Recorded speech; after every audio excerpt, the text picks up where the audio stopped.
जाथावि माखासे एबसुआव थानानै गाज्रि माखासे जुनार आखु दिन्थिनायनि थाखाय बियो दिनै एबसुनिफ्राय होखारजानाय। दिनै आं बुंगोन कास्टम बायदि मानसिया बड'फा उपेन्द्रनाथ ब्रह्मनि मुंखौ लानो साजिया, मानोना बियो एबसुआव थानानै एबसुनि थांखि संबिजित बिथाङा बे संबिजित बायदि बिथाङा खामानि मावनो हायाखै। बिनिखायनो बिथांखौ गेजेर ससेयाव दिनै दुलाराय बर' फरायसा आफादा बिथांखौ दिनै बहिष्कार खालामनो गोनां जादों। जोङो बिश्वनाथ जिल्ला दुलाराय बर' फरायसा आफादा दिनै जोङो बड'लेण्ड रादाब आरो बड'लेण्ड बुब्लि बे नोंथांमोन जि चेनेल बेखौ लेंहरनानै मोनसे प्रेस मिट होनो थाखाय जों आखायाव लादों। दा गिबियाव आङो बड'लेण्ड बुब्लि साफ्रोमबो नायगिरि आरो बड'लेण्ड रादाबनि साफ्रोमबो नायगिरि रायजो राजानिसिम आङो साबायखरखौ जासिग्रोबाय। बे समाव जोंजों बाहागो दङ जिल्ला आफादनि गाहाय नेहाथारि आरो जिल्लानि आंनि गुबुन गुबुन बिबानाव थानाय बिबानगिरि। नोंथांमोनखौ लेंहरनायनि गुबै थांखियानो जाहैबाय दाखालि जि 28 अक्ट'बर बेयाव जों मोनसे अडिअ रेकर्डिं जोङो मोनसे गाबबाय थानाय नुदों, रायजो राजाफोर भाइरेल जादों। बेयाव मैखोम बड'लेण्ड रादाबनि एडिटर इन चिफ मैखोम बसुमतारी आरो जोंनि मानगोनां दिपेन बर' बिथां सानैजों मोनसे रायलायनाय। दा बे रायलायनायखौ गोबां माने राजखान्थि हान्जानि दैदेनगिरिफ्रा समाजाव मोनसे दुंहाव थासारि लाबोनाय बेबायदि जोङो भाइरेल खालामनाय बेखौ जों नुनो मोनदों। दा बे समाव जोङो बेखौनो बुंगोन, बे खोथाखौ बै समाव मैखोम बसुमतारी आरो मानगोनां दुलाराय बर' फरायसा आफादगिरि मा सिटुवेसनाव रायलायदोंमोन जों बेखौ मिथिया। नाथाय नैबे मैखोम बसुमतारीया दाखालि मोनसे भाइरेल जानायनि उनाव मैखोमखौ जिहेतु बड'लेण्ड रादाबनिफ्राय होखारनाय जों नुदों। बिनि उनाव जोंनि मानगोनां आफादगिरि बिथांजों दाजाबनानै मोनसे नंथारै मोनसे अडिअ रेकर्ड दामबाय थानाय बेयो जोंनि समाजनि थाखाय थिग जायाखै। मानो होननानै बुङोब्ला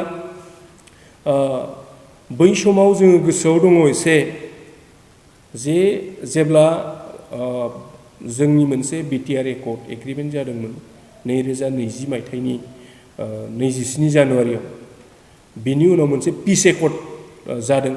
बिनि उनाव गासै एनडिपि जि मोनब्रै फेक्सन बिथांमोना ज' जानानै बे एकर्डखौ खालामदोंमोन। नाथाय जोङो नुदों बै समाव एकर्डनि उनावनो बारग' बिटिसिनि चिफ हाग्रामा महिलारिया जे बिथाङा बुंदों जे नैबे बिटिआरआ गोजोन गोरोबथा नङा, बियो मोनसे असान्तिसो। बे समाव असान्ति खालामग्राया जों सानो बेखौ माने हाग्रामाया गोसो थुनज्लायनायनि जि मोनब्रै फेक्सना फैखांनायनि उनाव मोनसे असान्ति खालामनो थाखाय बिथाङा हाथियार हमग्रानिफ्रायनो गोदान मोनसे हानजा जोनोम जाहोनाय बै समाव एकर्डनि बोसोरसेसो उनाव बियो सोलिफिनदों राजखान्थिनि षड़यन्त्रआव। दा बै समाव दिपेन बर' बिथाङा बुंदों सान्ति एबसुनि थाखाय बियो गोजोन सान्ति। बिथाङा बुंदों माने सान्ति फैबाय। दानि बिटिआरनि चिफ प्रमद बर' बिथांमोनहा बुंदों सान्ति फैबाय। एनडिपिनिनो बै समनि जायफ्रा एकर्ड खालामगिरि बिथांमोना बुंदों फेरेंगा बसुमतारी दानि इएम बिथांमोन एनडिपिनि एस फ्रेक्सननि आरो एनडिपि पिनि गबिन्द बिथांमोना पिस फैदों होनदों। नाथाय बे समाव मोनसे पलिटिकेल हान्जानिफ्राय जेब्ला असान्तिया फैदों होननानै बुंबाय थानायाव जेब्ला बड'लेण्ड रादाबनि मैखोम बसुमतारीया आफादगिरिखौ फन खालामनायाव हयथ' बिथाङा सिटुवेसनखौ नायनानै जुदि सान्तिया फैयाखैबा असान्ति जादोंबा बे बाथ्राफोरखौ बिनि माखासे हाथियार हमनाय गावलांनो नागिरनाय बे बाथ्राखौ फेरेंगानाव सोंनो थाखाय सिटुवेसनखौ नायनानै थासारिखौ नायनानै बिथाङा हयथ' फेरेंगाखौ बुंदोंमोन। नाथाय बेखौनो एसे दानस' दुनस' खालामनानै जिहेतु नैबे निउस चेनेलफ्राव इउटुबारफ्रा एसे दानस' दुनस' खालामनानै खोथाफोरखौ मोजाङै होजोबाबालानो मोनसे माहारि आफादनि दैदेनगिरि मानगोनां दिपेन बर' बिथांखौ बेबायदि खालामनाया माखासे गावसिनि राजखान्थि बेनिफिट मुलाम्फानि थाखाय बेबायदि माहारि आफादखौ समाजनि गेजेराव रायजोनि गेजेराव लासिं सिं खालामनाया बियो जोंनि थाखाय थिग जायाखै। दा बे समाव जोङो दुखु मोननाय फोरमायदों। बिनिखायनो मानगोनां रायजो राजा नोंथांमोन जों खावलायो दिनै जिबायदि माखासे राजखान्थिनि थाखाय राजखान्थि मुलाम्फानि थाखाय नंथारै खोथाफोरखौ बानाय माखासे मानसिफ्रा बेबायदि मोनसे गोथार आफादनि सासे आफादगिरिखौ बियो माखासे मानसिफ्रा समाजनि गेजेराव बेखौ दामथिंबाय थानाया जोंनि बियो थिग जायाखै। बिनिखायनो दिनै जोङो बिश्वनाथ जिल्ला दुलाराय बर' फरायसा आफादनि जानानै जायफ्रा बेबायदि खालामबाय थादों, जायफ्रा राजखान्थि खैसानि थाखाय बिदि खालामनो सानदों, बेखौ जों मालाबाबो खिन्थु जोङो सिरि थानाय नङा। दुलाराय बर' फरायसा आफादा मालाबाबो बर' हारिनि थाखाय फेरलेबसेबो खहा जानाय, बर' जाथिनि थाखाय माबा मोनसे खहा जानाय बेबायदि खामानि मावाखै। जेराव दिनै दिपेन बर'आ हारिनि थाखाय, बर' जाथिनि थाखाय, बर'खौ गोजौआव, बर'नि मानखौ, बर' हारिनि मानखौ गोजौआव लांनो थाखाय बिथाङा जेब्लानो प्रेसिडेन्ट बिबान मोनदों अब्लानो गावनि गथ' गथाय न'खरखौ नायनांगौमोन। नाथाय बिथाङा थाखानाय जि साकरि, बे साकरिखौ गारनानै बर' हारिनि थाखाय बिथाङा दिनै जाथिनि थाखाय दिनै सार्भिस होदों। दिनै जायफ्रा बेखौ दामथिंदों, जायफ्रा दिनै जों बुंगोन थोंजोङै बिपिएफ हान्जानि गोबां आइटि सेलनि मानसिफ्रा, जायफ्रा माने राजखान्थिनि बेनिफिटनि थाखाय, गावनि माबा मोनसे मोननांगौ बेनिफिटनि थाखाय बिथांमोना माने दामथिंगासिनो, जों बिथांमोनखौ बुंनो सानदों नोंथांमोना बेबायदि साख्रि गारनानै बर' हारिनि थामोनथा आरो रैखाथिनि थाखाय मालाबा माबा मोनसे फेरलेबसे नोंथांमोना सम होदोंना, बेखौसो आं सोंनो लुबैदों।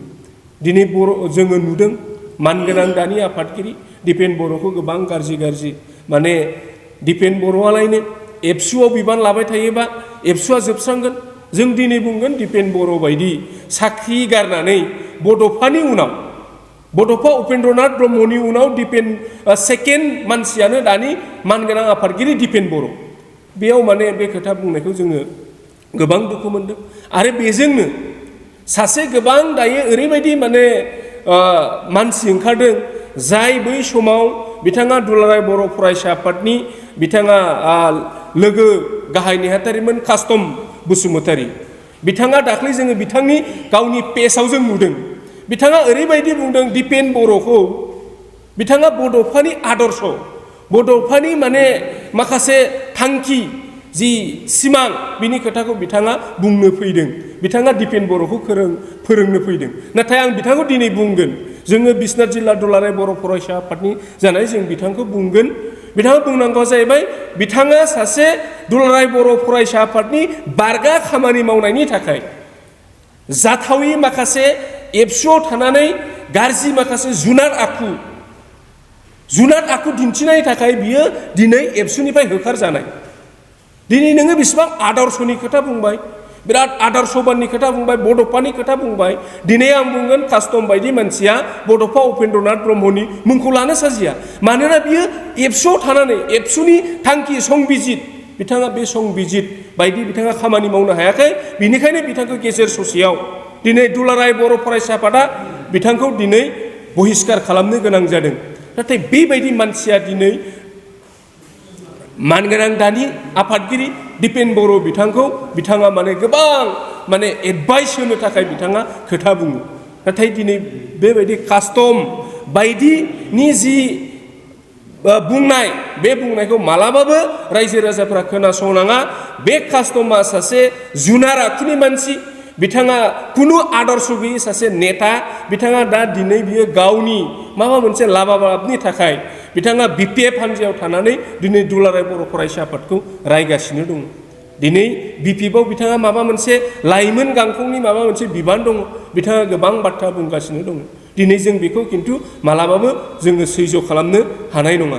आरो दिनै जोङो नुदों सासे दङ एबसुनिफ्रायनो होखारजानाय बिथाङा बै समाव क'क्राझार जिल्ला एबसुनि सासे गाहाय नेहाथारिमोन बिथाङा जेराव दुलाराय बर' फरायसा आफादा जोङो जौ जुवा फुजा मेलाफ्राव जौ जुवा होनायखौ बन्द खालामो नाथाय बिथाङा सासे गाहाय नेहाथारि थानाय समाव जुवा होनायनि मुङाव जुवादारफोरनिफ्राय बिथाङा फैसा लाखुमानानै दिनै जिल्ला एबसुनिफ्राय बिथाङा एरख'जादों दिनै बेबायदि माखासे एबसु बायदि माखासे गोथार आफादाव थानानै जायफ्रा एबसुनि आदर्शखौ एबसुनि संबिजितखौ बिथाङा संबिजित खारनो हायाखै बेबायदि मानसिफ्रा दिनै खारै खारै बिपिएफआव जमा जानानै दङ आरो बयनिख्रुइ रायग्रा मानसिफ्रा दायो बिसोरबायदियानो दा बिनिखायनो मानगोनां रायजो राजा नोंथांमोन दिनै जायफ्रा दिनै दुलाराय बर' फरायसा आफादखौ रायदों बेबायदि माहारि आफादखौ रायदों दिनै बिथांमोना समाजनि हारिनि थाखाय मा खामानि मावबोदों नोंथांमोना बिसोरखौ नाय दिनै बिनिखायनो जोङो प्रहलाद बसुमतारी आरो जोंहा कास्तम बसुमतारी बिथांमोननि जि मा होनो आसारखान्थि आखल आखु बिथांमोननि आखल आखुखौ एसे नोंथांमोना सिनाय बिनिखायनो दिनै जोङो बिस्वनाथ जिल्ला दुलाराय बर' फरायसा आफादनि जानानै प्रहलाद बसुमतारी आरो जोंहा कास्तम बसुमतारी जि दा माने खोथा बुंबाय थानाय बिथांमोननि बुंनाया एकदमबारे ओंथि गैया जुक्ति गैया गावसोरनि आखल आखुआनो जाया दा बिनिखायनो आङो गासै नैबे बड'लेण्ड बुब्लि नायगिरि आरो बड'लेण्ड रादाबनि नायगिरि बिथांमोनखौ आङो खावलायगोन बिथांमोना दा जि एलिगेसन होदों बियो मालाबाबो नङा आरो एबसु बायदि गोथार आफादा मालाबाबो फेरलेबसेबो बर' जाथिनि खहा जानाय बर' जाथिनि जोबस्रांनाय बर' हारिनिखौ मालाबाबो जोङो गाहाय थाखोआव थांनाय दुलाराय बर' फरायसा आफादाव थानानै रावबो बेबायदि गाज्रि खामानि मावनो हाया दा बिनिखायनो जोङो नोंथांमोनखौ खावलायगोन नोंथांमोना दिनै गोबां राजनितिगिरिफ्रा गावसोरनि मुलाम्फानि थाखाय दिनै गोबां माने पर्टेल निउसनि जायफ्रा पर्टेल सालायो जायफ्रा माबा खालामो मिडिया आइटि सेलनि मानसिफ्रा आल भाल दिनै बखिगासिनो दङ दा बिनिखायनो दिनै जों दुलाराय बर' फरायसा आफादा बेखौनो खावलायगोन बिस्वनाथ जिल्ला दुलाराय बर' फरायसा आफादनि जानानै जों खावलायगोन दिनै जों बेखौनो गोजोननाय दङ जोंहा दिनै दिपेन बर' प्रमद बर'नि दैदेननायावनो दिनै जोङो बिस्वनाथ जिल्लाया थांनाय 2020 मायथाइनि 27 जानुवारिनि एकर्ड बायदि जोङो 3.1आव थानाय बायदि दफा बायदि दिनै नैबे बिस्वनाथ हालामनिफ्राय गासै 42था गामिया दिनै जोङो बिटिआरआव हाबबाय बियो अदालगुरि जिल्लाजों सरजाब जानानै दङ दा बेजों लोगोसे माखासे गोबां गामिफ्राबो दिनै लिस्टआव दङ बियो हयथ' खोब खम समनि गेजेराव जोंनि जिल्लायाबो दिनै जोङो बिटिआरआव हाबनो मोनगोन दिनै बे एकर्डखौ दिनै बिटिआर बायदि बे एकर्डखौ आरो जाय आफादा दिनै हर सान जोंनि बे जिल्ला सनितपुर आरो बिस्वनाथ जिल्लाखौ माने बिटिआरआव सोसननो थाखाय खामानि मावदों बेबायदि एकर्डखौ लानानै राजनिति खालामबाय थानाया जोंनि थाखाय गोजोनथाव नङा बिनिखायनो आङो बिटिआरनि दैदेनगिरि बिटिआरनि माखासे मेलेमजिबि माखासे मानसिफोरखौ दिनै जोङो जोंनि जिल्लानिफ्राय खावलायनो सानदों नोंथांमोननि बे जुद्धआव नोंथांमोननि बे नांलायनायाव नोंथांमोननि बे जुजिलायनायाव जोंनि बे हाबनो लानाय आगानसे आगाननै दावगानाय समाव नोंथांमोननि बे नांलायनायाव जों बे बिस्वनाथ आरो सनितपुर जिल्ला मोननैया जेन बोलि जानाङा बेखौसो आं खावलायो दा बिनिखायनो जों लुबैयो गोरोबलायनानै खौसे जालायनानै दिनै बोरै जोंनि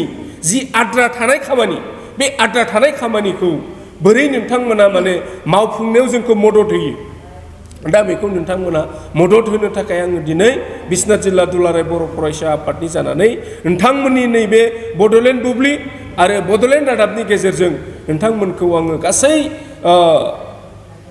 सेक्टरनि गासै रायजो राजा बिटिआरनि थाखानाय गोजाम बिटिआरनि गासै दैदेनगिरिफोरखौ आङो गुरै खावलायहरो गोजोन्थों